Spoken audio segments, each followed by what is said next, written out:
jërë ngeen jëf dige boobu la très expression régionale bi nga xamante ne président de la république son excellence monsieur Macky Sall yàgg na ko fi dige joxe ay date yi nga xam ne waxoon na dana daw te benn date yooyu yëpp ay fausse date la benn moom li nga xamante ne moo di train bi daw na ko si l'observateur na ñëw donte sax loolu sax Ousmane Sonko waxoon na ko li nga xamante ne moo di presse bi mais gëmuñ ko ndax Ousmane Sonko waxoon na train yi duñ daw tey duñ daw ëllëg l'observateur xam njëkk l'observateur nañu ki nga xamante ne moo nekk président de la république Mansour Faye joxe na date Mansour Faye ne feeg li nga xamante ne balaa ñu dugg 2022 31 balaa 31 décembre 2021 moom Mansour Faye na très expression régionale bi dana daw l'observateur nañu ba xam loolu dana am du wax nañ ko dégloo ndax moom ins bi moo yow wàlla loolu surtout ko jàng xam njëkk l'observateur nañu jamono ji kay ins bi débat politique bi dafa gën a fës dafa gën a yëngu l'observateur nañu jonta sax li nga xamante ne moo di parti réewum bii bi sa sekk tas na li nga xamante ne moo di PUR ki nga xam ne moo di professeur Issa Sall génn na fa l'observateur nañu professeur Issa Sall kay génn na assemblée mais dafa mel lu ñu dégg fekk dëgg la l'observateur nañu lekk na kay li nga xamante ne moo di mboog soow li nga xamante ne moo di suukar bi nga xamante ne moo manqué woon professeur Issa Sall kay surtout ko nañu Macky Sall ñoom ne ko li nga xamante ne moo di ministre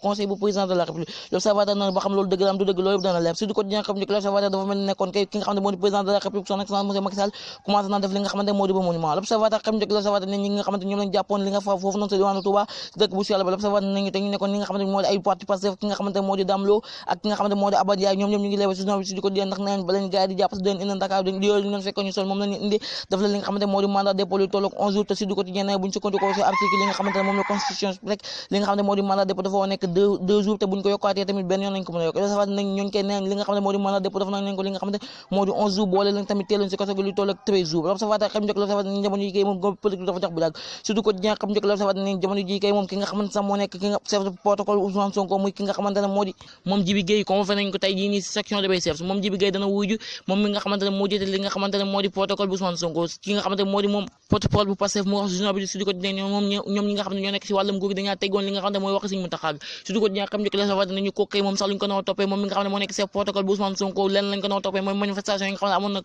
buntu ko Ousmane Sonko le 8 mars bi ñu gën l'observateur nañu ak xam njëkk nañu jamono ji kay moom coow Ousmane Sonko dafa gën a jax surtout quotidien nañu dañuy dellu foofu noonu sa Bignona mi nga xamante ne gannaaw coow Ousmane Sonko ñoom ñu ngi ko doon jàppal tànk l'observateur nañu ñi nga xam ne ñoo doon jàppal Ousmane Sonko tànk ñoom ñu ngi koy ndax ins bi gannaaw bañu taal li nga xamante ne moo di mairie bi taal li nga xamante ne moo di douane bi taal tamit li nga xamante ne moo di gendarmerie léegi nii ay woyu ñoo fa nekk di diviser léegi kay li nga xamante ne moo di administration bi dafa ndërmeelu bu baax a baax ndax ins bi bu ñoo kenn mënu ko diviser l'observateur nañu bandi yi kay ñoo diviser te ñu gën a yéen sax mooy ñi nga xam ne moo di commerçant l'observateur xam njëkk l'observateur nañu jamono ji kay ñoom doon dafa andu li nga xamante moo di Ousmane Sonko si bu ñoon ñoom ins bi moom dañaa tëddee ñaaraandaay l'observateur nañu guddi si bët sa res lañ nekk ndax ñoom bois bi ñoo ne jamono ji ñu ngay gis bidu bët sa tëgg l'observateur xam njëkk l'observateur nañu jamono ji kay dee moom ministre de l'intérieur moo Antoine Félix Diome comme ça moo naan loi reste à la loi moom